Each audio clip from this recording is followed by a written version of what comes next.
আমার সাথে আমি যেহেতু সাকিব খানের 3 নাম্বার বউ হব, তাহলে 3টা বিয়ে হবে তার। হ্যাঁ বাহ, ইনি নাকি সাকিব খানের 3 নাম্বার বউ হবে। বাহ বাহ বাহ বাহ, যে কিনা এখনো বর্তমান স্বামীর কুলে সব জায়গায় ঘুরে বেড়ায়। এই যে দেখেন, বাসায় জামাইয়ের কোলে বই, রিকশায় জামাইয়ের কোলে বই। জামাইয়ের কুলে বসা ভালো, যার তার কুলে বসে না তাহলে আর একটা সময় কুল খুঁজে পাবেন না।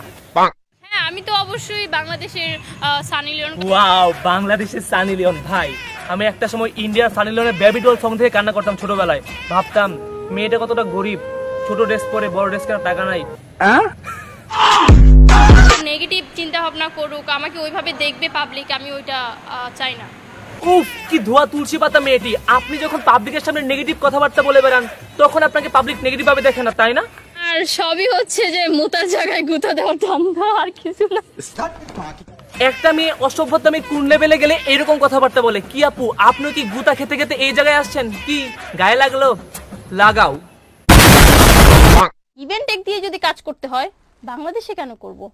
বলিউডে গিয়ে কাজ করব। আমার ভাবতে অবাক লাগে, এর একটা স্বামী আছে। ভাই, স্বামী একটু প্রশ্রয় দেয়। এর নাম সুমাইয়া রিমু, কিন্তু আমাদের মতে এর নাম বেহায়া রিমু। হ্যালো দর্শক, কেমন আছেন? নিশ্চয়ই মোরে চিনতে পারতেছেন।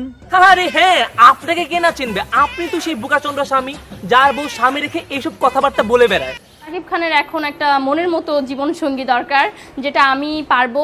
আর ধরেন এই বেহায়া রুমি যদি এই ভাইয়ের বউ না হয়ে আমার বউ হতো, তাহলে ভাই তার জন্য একটা গিফটই থাকতো, সেটা হলো শোনো বন্ধু, তুমি আমার একটা কিছু করো না, টাঙ্কি আমার ছিদা হইছে, পানি তো আর থাকে না। আরে এখন তো শুধু তোমার টাঙ্কি ছিদ্র হয়েছে, কয়দিন পর তোমার অঙ্গের সব জায়গায় ছিদ্র হবে, তারপর কয়দিন পরে তোমাকে পাওয়াই যাবে না। আমি যদি সিনেমাতে নেমে যাই, তাহলে বলিউড থেকে ডাকাডাকি পড়ে যাবে যে এই মেয়েকে লাগবে, এটা সেটা, মানে ওরা আমাকে দেওয়ার জন্য পাগল হয়ে যাবে। আমি ভাই রে ভাই, হলিউড, বলিউড, টলিউড সব জায়গায় মানে সব ইন্ডাস্ট্রিতে নায়িকার অভাব পড়েছে। এই আপুকে ছাড়া কোনো ডিরেক্টর সিনেমাই বানাবে না, কারণ আপু নেক্সট সানি লিওন। আমি তো অলরেডি সানি লিওন হয়ে গেছি। জান্নাত তো ওদেরটা দেখেছি, আমার জামাইটাও দেখাইছি। অনেক মজা। বউরও মাথার ব্রেন নাই, স্বামীরও মাথার ব্রেন নাই। পৃথিবীতে তারাই সুখে আছে ভাই, তাদের মাথায় ব্রেন নাই। যেরকম এই যে এই 2%। চোখা চোখা, আর আমার চোখ দুটা মায়াবী, এন্ড হচ্ছে আমার ঠোঁট গুলো হচ্ছে গোলাপের মতো সুন্দর, আর গাল দুইটা হচ্ছে লাল লাল টমেটোর মতো। শুনেন, যখন মানুষ অ্যাটেনশন চায়, যখন মানুষ কেউ কাউকে পাত্তা দেয় না, তখনই মানুষ এরকম করে নিজের প্রশংসা নিজে করে। ভাই, কদিন পরে আমাকেও আমার প্রশংসা করতে হবে, কারণ কোনো মেয়ে আমাকে পাত্তা দেয় না। আল্লাহ রে, ওই ভাই তুই বললে না বন্ধন কেউ তুই বললে। বাট সবার ব্যাকগ্রাউন্ড তো এক না যে সবার সাথে সাকিব খান মুভি করবে।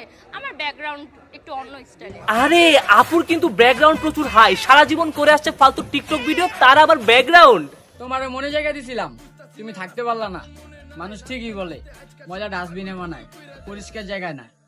আমারও সেম কথা, টিকটকারকে নায়কের পাশে না, টিকটকারকে টিকটকারের পাশেই মানায়। হাওরে আইসা ঘুরবা ফিরবা বাতাস খাইবা পাও। ও প্রাণের বৈশাখী, আমি তোমায় ভালোবাসি।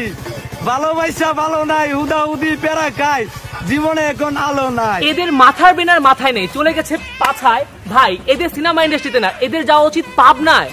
সে যদি দুইটা বউ রেখে বিয়ে করতে পারে, আমি একটা হাজবেন্ড একটা বেবি রেখে বিয়ে করতেই পারি।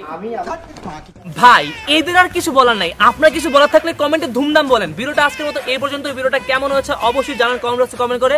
ভালো লাগলে অবশ্যই লাইক কমেন্ট, ভাই কমেন্ট তো বলছি, পেজটা ফলো করেন। ভাই, পেজে নতুন থাকলে অবশ্যই পেজটা ফলো করে দেন। তো আজকের মতো বিদায়। আর সবই হচ্ছে যে মুতার জায়গায় গুতা দেওয়ার ধান্দা।